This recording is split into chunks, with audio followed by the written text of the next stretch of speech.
Olá, professor e professora do ensino fundamental.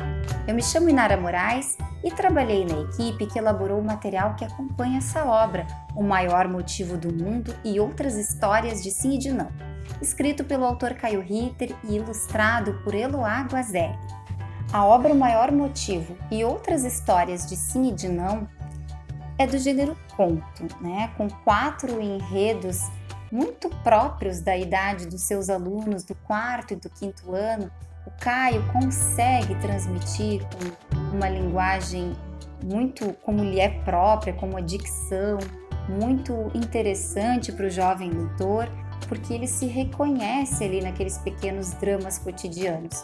O Caio vai contando, vai falando das transformações dessa idade, vai falando de alguns sentimentos, qual o leitor pode se reconhecer e sair da sua realidade imediata com muita imaginação e navegando por um texto de muita qualidade. O Maior Motivo do Mundo e Outras Histórias de Sim e de Não quer, na verdade, contar momentos da vida de 4 personagens que estão envolvidos em dizer sim ou dizer não para determinadas demandas da vida.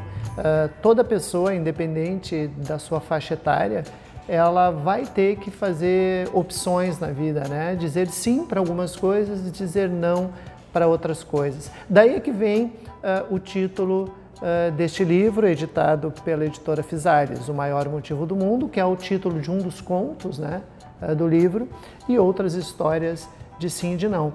Nesse livro eu reúno 4 histórias, a história do Cauã, do Cadu, do Caco e do Alberto, que são pré-adolescentes, crianças em torno de 9, 10 anos e que estão envolvidos com algumas demandas da vida, com alguns sentimentos, com algumas sensações que são muito pertinentes e muito envolventes, quando se é criança, sobretudo, Então, aparecem os medos, o amor por um animal de estimação, por coleções, aquela preocupação muitas vezes se eu devo tomar banho ou não devo tomar banho, a questão da higiene, a necessidade ou não da higiene é problematizada aqui também no conto em que o Alberto decide não tomar mais banho. E tem também a história do Caco e dos amigos dele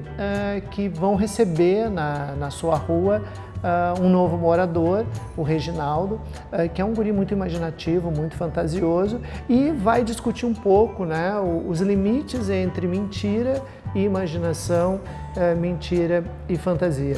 Quando eu escrevo, uma das minhas preocupações sempre é tentar, sobretudo quando eu escrevo para criança ou para adolescente, é tentar mergulhar no universo da infância, no universo da criança, fazendo um pouco aquilo que o Fernando Pessoa diz, de nós fingirmos uma dor, Então eu tento resgatar em mim, buscar em mim as sensações, os sentimentos, as alegrias, as tristezas, as dores do adolescer ou da infância, para tentar dar voz à criança que ainda existe em mim, o adolescente que ainda existe em mim, para que o meu texto possa, de alguma forma, dialogar, conversar com a criança leitora, com aquela criança que vai ter o meu livro na mão e que vai se identificar em maior ou menor grau com as dores, com os sentimentos daqueles meus personagens.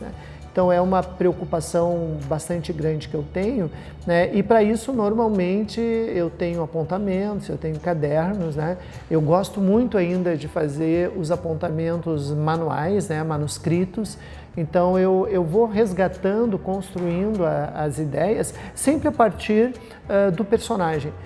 Eu centro o conflito num determinado personagem, construo este personagem por meio de associações com pessoas que eu conheço, com problematizações.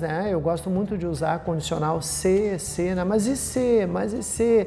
Eu acho que isso dá um gatilho muito legal para a gente escrever, para a gente construir histórias. É um exercício bem interessante até para a gente fazer em sala de aulas com os nossos alunos após né, a leitura de um livro. Mas e se o personagem, em vez de fazer aquilo que o escritor decidiu que ele tenha feito, ele fizesse alguma outra coisa, né?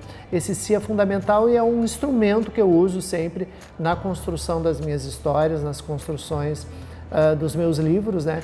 Que eu acho que isso traz mais criatividade para o texto, para que a gente não, como escritor, né? Para que eu não caia muitas vezes no clichê, no lugar comum. E embora eu esteja tratando, né, de temas que são temas existenciais, são temas essenciais para a infância, né?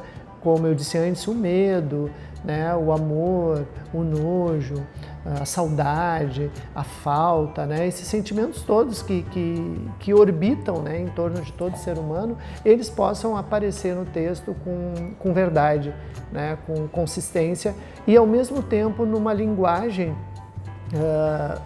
não facilitadora, mas uma linguagem que se adeque ao público que está sendo lido, né? Não uma linguagem tati-bitate, não uma linguagem que vá menosprezar a capacidade leitora, né? Mas uma linguagem que dialogue com a criança que está lendo e, ao mesmo tempo, auxilie na construção do seu vocabulário, na construção da sua cosmovisão, na construção dos relacionamentos que ela vai acabar estabelecendo com o outro, né, com aquele que o cerca.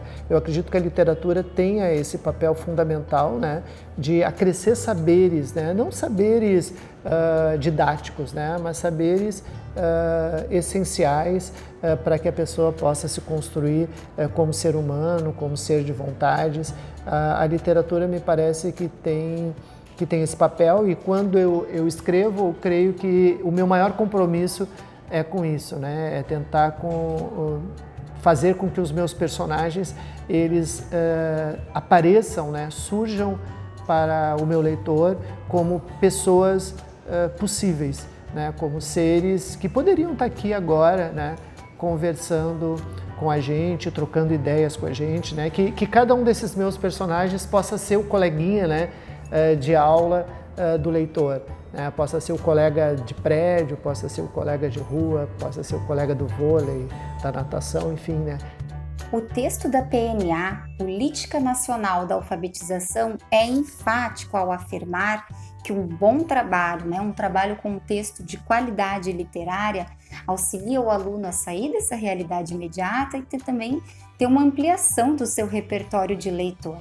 Eu destaco que este texto do Caio é muito potente para formar novos leitores, porque tem arranjo estético literário, trabalha, como eu falei antes, com sentimentos muito próprios desse jovem leitor, e pode ser feito um trabalho muito rico em sala de aula e também estendendo às famílias. Na PNA, a gente também encontra indicação de fazer um trabalho com literacia familiar, que é um conjunto de estratégias de mediação de leitura ou de trabalho com a linguagem entre a criança e com o seu familiar. E como a escola pode fazer isso?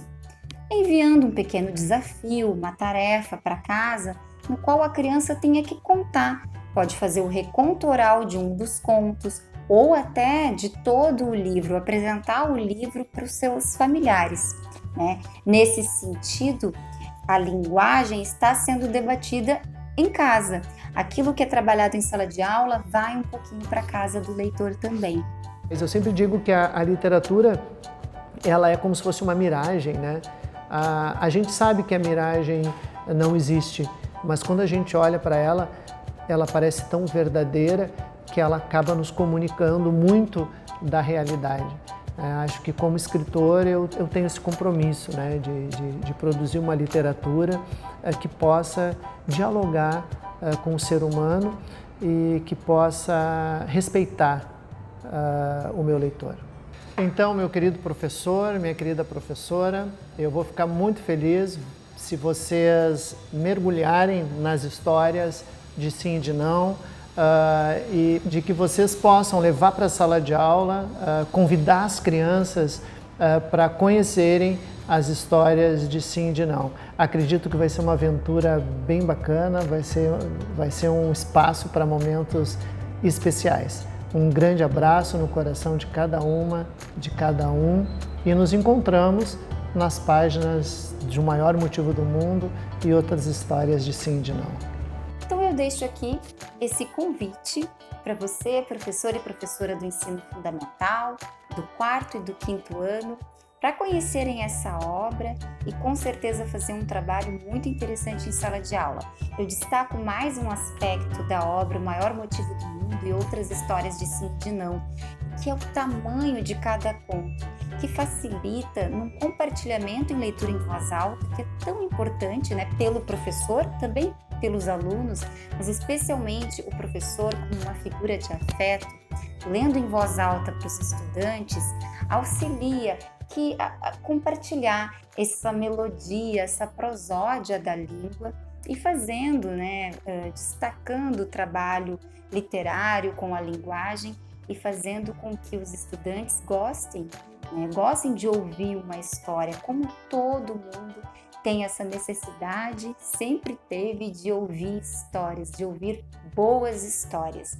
Então eu destaco isso também, que a leitura em voz alta desse texto pode ser muito interessante e também outras estratégias de mediação que vocês conhecem e que tão bem fazem nesse trabalho lindo que é alcançar o livro, fazer esse encontro entre o estudante e o livro.